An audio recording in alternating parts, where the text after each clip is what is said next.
ಬೆಂಗಳೂರಿನ ಯಶವಂತಪುರದಲ್ಲಿರುವ ಫರ್ನ್ ರೆಸಿಡೆನ್ಸಿಯಲ್ಲಿ ದಿನಾಂಕ 6 ಜುಲೈ 2025ರಂದು ಉತ್ತರ ಕರ್ನಾಟಕ ಸಂಘಗಳ ಡಾಕ್ಟರ್ ಬಸವರಾಜ ದಿಂಡೂರವರ ಅಭಿಮಾನಿಗಳ ವತಿಯಿಂದ ಜೀವನೋತ್ಸಾಹ ಡಾಕ್ಟರ್ ಬಸವರಾಜ ದಿಂಡೂರವರ ಅಭಿನಂದನಾ ಗ್ರಂಥದ ಕಾರ್ಯಕ್ರಮ ನಡೆಯಿತು. ಪ್ರೊಫೆಸರ್ ಎಸ್.ಎನ್. ಖಾತರಕಿ, ಮಿರಾಂಡಾ ಎಜುಕೇಷನ್ ಸೊಸೈಟಿಯ ಸ್ಥಾಪಕ ಮತ್ತು ಪ್ರಧಾನ ಕಾರ್ಯದರ್ಶಿ, ಈ ಕಾರ್ಯಕ್ರಮದ ಅಧ್ಯಕ್ಷತೆ ವಹಿಸಿದ್ದರು.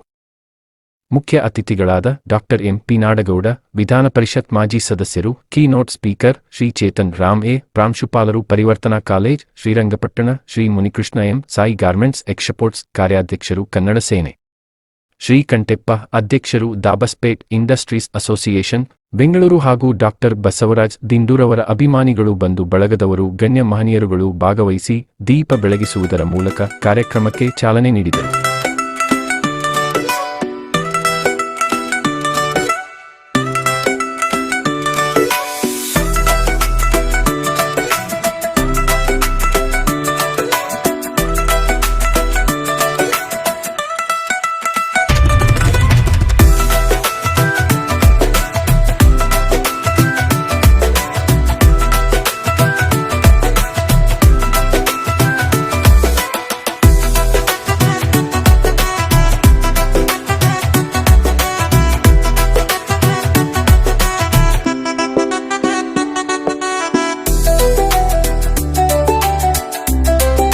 ಶ್ರೀಮತಿ ಶ್ರೀದೇವಿ ಮೆಳ್ಳಗಟ್ಟಿ ಅವರು ಕಾರ್ಯಕ್ರಮದ ನಿರೂಪಣೆಯನ್ನು ಅಚ್ಚುಕಟ್ಟಾಗಿ ನಡೆಸಿಕೊಟ್ಟರು.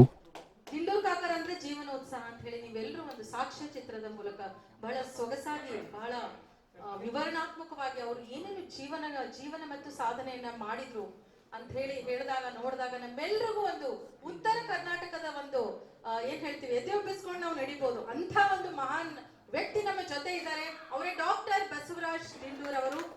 ಹಾಗೂ ಕಾರ್ಯಕ್ರಮದ ಸಂಚಾಲಕರಾಗಿ ಮಲ್ಲನಗೌಡ ಬಿರಾದಾರ್ ಅವರು ವಹಿಸಿದ್ದರು. ಬಸವರಾಜ್ ದಿಂಡೂರ್ ಅವರ ಗೌರವಾಭಿನಂದನಾ ಹಾಗೂ ಜೀವನೋತ್ಸಾಹ ಅಭಿನಂದನಾ ಗ್ರಂಥದ ಲೋಕಾರ್ಪಣೆ ಸಮಾರಂಭ ದಿನಾಂಕ 22ನೇ ಜೂನ್ 2025 ಭಾನುವಾರದಂದು ಬೆಳಿಗ್ಗೆ 11 ಗಂಟೆಗೆ ಮಧುಶ್ರೀ ಗಾರ್ಡನ್ ಜಿಲ್ಲಾ ಆಸ್ಪತ್ರೆ ಕೊಪ್ಪಳ ಮಹಾನಗರದಲ್ಲಿ 1ನೇ ಫೇಸ್ ಅಂತ ತಿಳ್ಕೊಳ್ಳಿ, 1ನೇ ಫೇಸ್ ನಲ್ಲಿ ಕಾರ್ಯಕ್ರಮ ನೆರವೇರಿತು. ಈ ಕಾರ್ಯಕ್ರಮದ ಪೂರ್ಣ ಪ್ರಮಾಣದ ಎಲ್ಲ ಜವಾಬ್ದಾರಿಯನ್ನು ಮುನಿಕೃಷ್ಣರವರು ವಹಿಸಿಕೊಂಡು ಯಶಸ್ವಿಗೊಳಿಸಿದರು.